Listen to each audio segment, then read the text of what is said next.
Meus queridos irmãos, meus amigos, é um prazer imenso estar aqui, falando de novo com você, compartilhando algumas experiências, algumas palavras do Senhor. Queremos agradecer a todos que estão, cada dia a gente está lembrando de alguns nomes aqui, para agradecer pessoas que estão compartilhando, passando adiante. Tem duas pessoas hoje que eu quero agradecer, que é Maurina Santana, da Palestina, em Salvador. E o nosso amigo lá de São Paulo, pastor Josias Silva, de Bitiara, São Paulo. Um grande abraço para você, meu querido. Deus te abençoe e te guarde e continue. Queremos que essa mensagem chegue a todas as pessoas. Eu quero chamar a atenção de todos para uma palavra do Senhor, no capítulo 16 de Mateus, versículo 18. Também te digo que tu és Pedro, e sobre esta pedra edificarei a minha igreja, e as portas do inferno não prevalecerão contra ela. Eu queria falar um pouquinho só sobre o que é a igreja, o estilo de viver da igreja, os modos vivendi, modus operandi da igreja. Na verdade, assim, as pessoas hoje, nós vemos coisas que as pessoas estão atribuindo aos evangélicos, coisas absurdas. Recentemente, a imprensa pegou aquele fato lá dos Estados Unidos, de Orlando, quando num boate gay se matou dezenas de pessoas. E imprensa, órgãos isolados da imprensa brasileira, está dizendo que é motivado pela homofobia dos evangélicos. Meu Deus, pelo amor de Deus. Evangélico, Igreja do Senhor Jesus, não é homofóbica. Quem mata homossexual pode se chamar de homofóbico. Homofobia é uma doença. Não é discordar de ideias. Homofobia é uma doença, é o medo ou o terror que se impõe ou se tem em relação ao homossexual.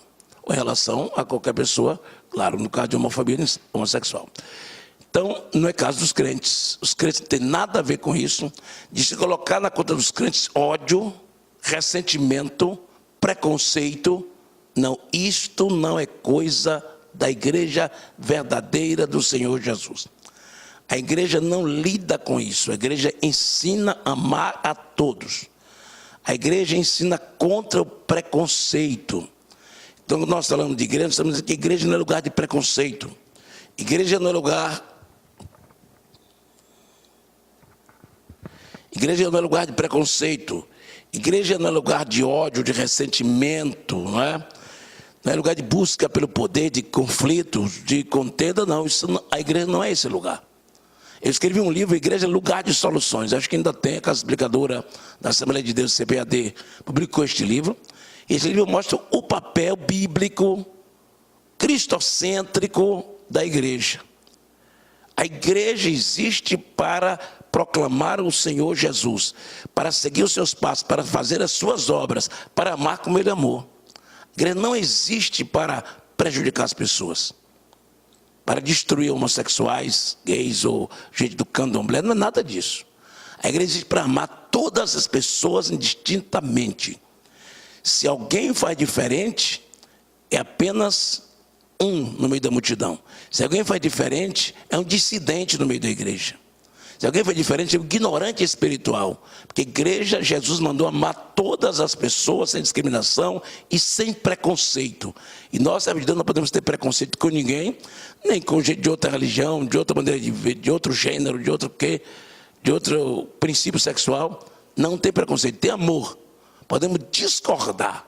E a discordância, a confrontação vai haver sempre. Que nós discordamos daquilo que achamos que é pecado, mas não maltratamos, nem discriminamos, nem desrespeitamos uma pessoa pelo que ele crê, pelo que ele faz. Isso não é ser evangélico, não é ser crente, não é gospel, não é nada disso. Isso é grosseria mesmo, ignorância, que qualquer de um sem religião pode ter ou com religião. O princípio da fé é o princípio do amor e do respeito pelo próximo. Então, eu quero chamar a sua atenção que, em primeiro lugar, o estilo da igreja criado por Jesus Cristo, porque a Bíblia diz em João 3,16, Deus amou o mundo de tal maneira que Deus é Filho unigênito. A igreja nasceu a partir de Cristo. Cristo chegou ao mundo por amor. Cristo morreu por amor, viveu por amor. E a igreja é um ato do amor de Deus. Então o estilo número 1 da igreja é o estilo do amor. Jesus disse em Mateus 5,44, porém vos digo, amai os vossos inimigos, bendizei os que vos maldizem, fazei bem os que vos odeiam, e orai pelos que vos maltratam, os que são contra vós, os que vos perseguem, para que sejais filhos do vosso Pai que está nos céus. Para que a igreja, nós sejamos filhos de Deus, o princípio é: eu preciso amar quem não gosta de mim. Tem correntes extremistas entre os próprios homossexuais que atacam os evangélicos como se nós fôssemos inimigos deles, ou inimigo de qualquer pessoa. Não existe isso. A Bíblia ensina, Jesus ensina corretamente, é amar os outros, até os nossos inimigos a gente tem que amar. Então, o amor é a tônica da igreja. O amor é a história da igreja. O amor é a vida da igreja. Então, a igreja existe por causa do amor de Deus, e existe tanto por causa do amor como para o amor. Ele existe para amar as pessoas, para amar os que menos podem, os mais sofridos, os mais sofredores, os mais tristes, os mais que estão em crise, os que estão em crise. Jesus nos ensina a amar todas as pessoas. E esse é o apelo que eu faço a qualquer crente que esteja desviando desse princípio. Qualquer crente que anda falando coisas terríveis contra qualquer pessoa, nós temos que amar até os políticos corruptos, temos que amá-los. Podemos discordar deles, esse é o meu princípio. O princípio da discordância é o princípio sagrado, de dizer não concordo com esse pecado, com esse erro. Mas o princípio de não amar ou de odiar não é princípio de Deus. Nós estamos aqui para confrontar todo tipo de ódio religioso que se espalhou no mundo agora. Do terrorismo religioso, da religiosidade violenta, da religiosidade que desrespeita o querer do outro, o jeito do outro. O Evangelho parte do princípio de respeitar e de amar a todos indistintamente. Esse é o segundo princípio que eu chamo a sua atenção, o princípio do respeito. Jesus disse em Mateus 6,12, aliás, em Mateus 7,1, não julgueis para que não sejais julgados. Ou seja, o evangélico, o servo de Deus, vai julgando os outros, caluniando, difamando, falando coisas terríveis de qualquer pessoa. Não julgueis, nós não temos o direito de julgar o outro no que ele faz, apenas os pecados é que nós condenamos, não as pessoas. Nós condenamos o pecado, mas não condenamos as pessoas, porque as pessoas se libertando do pecado estão salvas. Então não vamos condenar o pecador, porque o pecador é fruto da misericórdia do Senhor. Nós vamos condenar o pecado. Por isso não cabe a mim julgar uma pessoa, não cabe a mim fazer um juízo, um pré-juízo contra ele, que dá um prejuízo, um preconceito contra ele. Não tenho esse direito de julgar preconceituosamente uma pessoa. Isso é um direito que Deus não me deu, a Bíblia não dá e a lei não me dá. Então, qualquer servo de Deus que caia nesse laço de ter preconceito com gente de qualquer religião, foge desse laço. Porque nós temos que amar a questão de gênero, de religião, de sexualidade, qualquer de um perdido, que você acha que é perdido, você tem que amar essa pessoa. Mesmo que o seu conceito sobre ele seja assim, o conceito sobre ele é ruim, mas eu preciso amá-lo, porque o amor faz com que você mude até os seus conceitos. Precisamos amar as pessoas.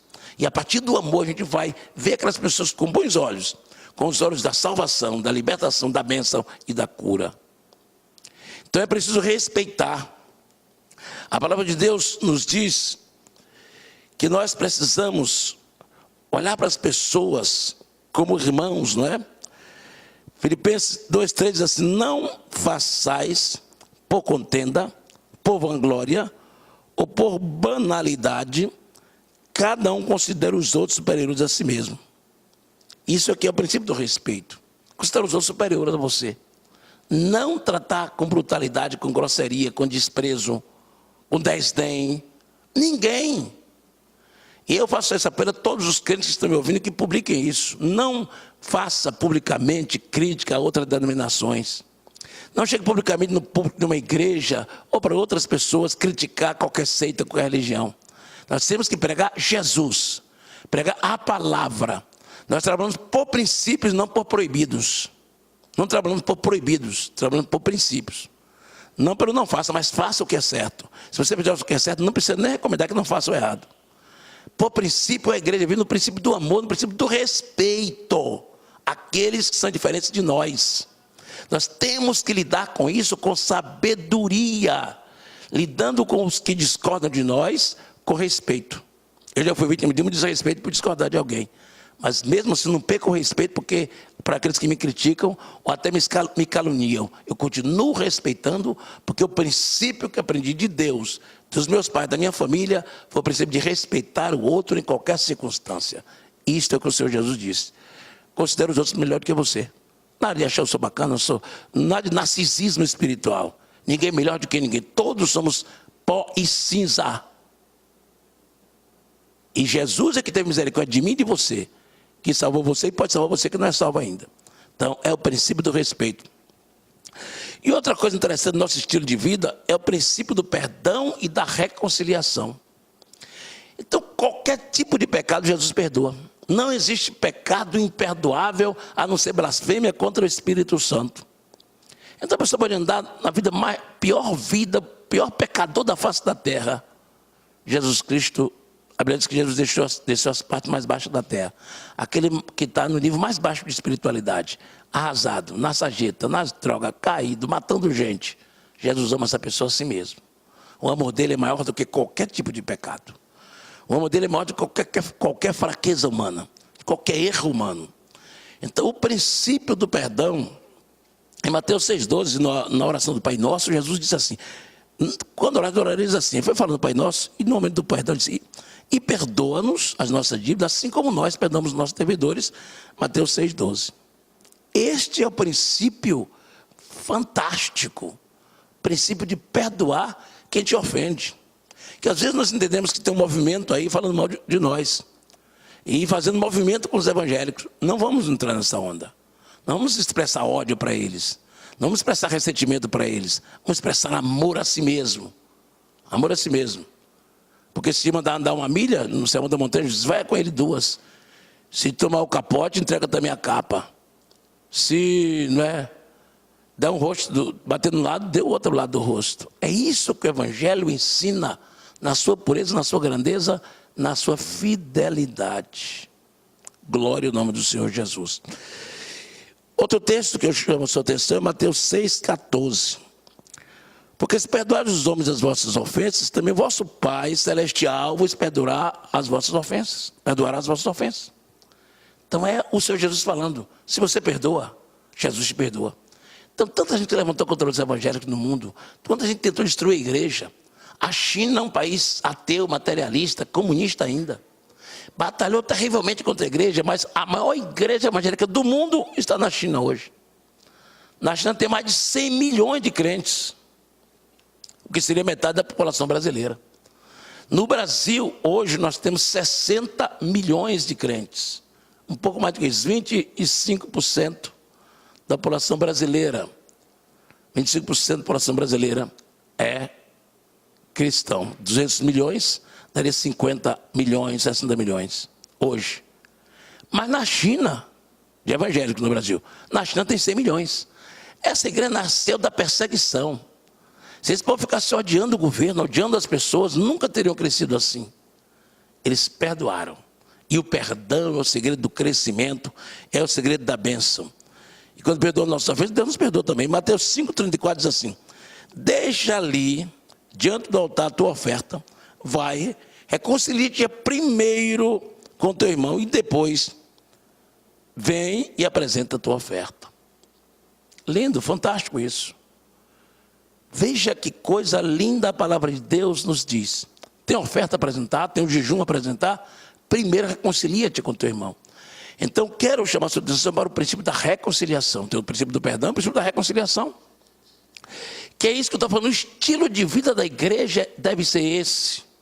A capacidade suave, leve de perdoar. A capacidade leve e suave de reconciliar-se com seu irmão. E de não acusar ninguém. E de não ter preconceito contra ninguém. E de não desrespeitar o outro, mesmo que o outro não goste de você. E não andar falando mal de alguém porque alguém não gosta de você. Nós temos que amar as pessoas, respeitá-las como elas são, com todos os defeitos que elas têm, porque eu tenho os meus, você tem os seus. Então é necessário que a gente desconstrua essa imagem que a imprensa, uma mídia meia esquerdista ou meia louca aí, e até alguns políticos, ou a gente mesmo desses movimentos, que querem passar a ideia que nós somos preconceituosos, homofóbicos, que nós destruímos o centro de macumba e que nós vamos lá e confrontar e falar mal e desfazer ou até brigar com gente da macumba. Não é nada disso, a igreja não é isso. Se alguém faz isso, não faz parte da igreja. A igreja é lugar de amar, a igreja é lugar de construir vidas, a igreja é lugar de solução de problemas, a igreja é lugar de amar, de curar feridas, de salvar pessoas, de libertar pessoas. É isso que é a igreja. É lugar de curar e não de abrir feridas. É lugar de perdoar, não de provocar contenda. A gente tem que fazer tudo sem contenda, em paz. Se alguém divide, bota a igreja na justiça, briga contra a igreja, desrespeita a igreja, problema dele. Mas a igreja não é isso. A igreja é lugar de misericórdia, é lugar de paz, é lugar de compaixão. E eu quero que cada crente pense neste conceito de igreja. Não uma igreja que sai, que faz cultos, pregadores que detonam as outras igrejas, que fala mal dos outros pastores, que desrespeita outro, deixa todos os pastores com Jesus. Quem cuida de pastor é Deus. Nunca usa um público de uma igreja, um púlpito de uma igreja, ou qualquer lugar, ou meio de comunicação para falar mal de um pastor. Se ele caiu, se ele fracassou, é o problema dele com Deus. Não cabe a mim, seja como Davi em relação a Saul, não cabe a mim falar mal de nenhum dos companheiros pastores do Brasil. São milhares. Porque pastor, quem cuida dele é Deus. Então, mas alguém diz, mas pastor Israel, tem pastores aí que estão te detonando. O problema dele não é meu. O meu problema é amá-lo e perdoá-lo e ser assim com todos eles. Eu creio que cada crente deve ser assim. Não construa muros, construa pontes de reconciliação. Não construa muros de separação, construa pontes de relacionamento, pontes de perdão, pontes de amor. E este amor não é só para os irmãos da igreja. Eu preciso amar o pior do alcoólatra. Eu preciso amar o pior do drogado. Eu preciso amar o político corrupto. Eu preciso amar o homossexual que é digno do amor de Deus. Eu preciso amar quem não concorda comigo, é isso que eu quero dizer. Quem discorda de mim ou quem é diferente de mim. Eu preciso amar quem difere de mim. Jesus, se fosse amar só quem parece com ele, não amaria ninguém. Porque não achou ninguém parecido com ele. Nós estamos tentando, lutando para parecer com ele. Queremos parecer com ele. Vale a pena, mas não é fácil. Então, meu querido irmão, meu amigo querido, vamos semear paz. Vamos construir pontes. Vamos pregar o amor. E vamos viver o amor de Deus. Enfrentando todas as setas do diabo. Mas a gente não vai se dar o luxo diabólico, o luxo diabólico, de confrontar de forma injusta, de forma preconceituosa, qualquer grupo religioso, grupo político, ou grupo de gênero, sei lá, qualquer coisa. Cabe a nós amar a todos indistintamente. Esse é o estilo da igreja, esse é o modus vivendi de uma igreja. Uma igreja é lugar de paz, de alegria, de amor, de cura, de libertação, de vitória. Uma igreja é lugar de abençoar as pessoas. Um abraço para você. Deus abençoe. Obrigado por estar passando adiante essa mensagem pelo Face, pelo YouTube. Faça isso, por favor. Um abraço. O Senhor te abençoe e te guarde.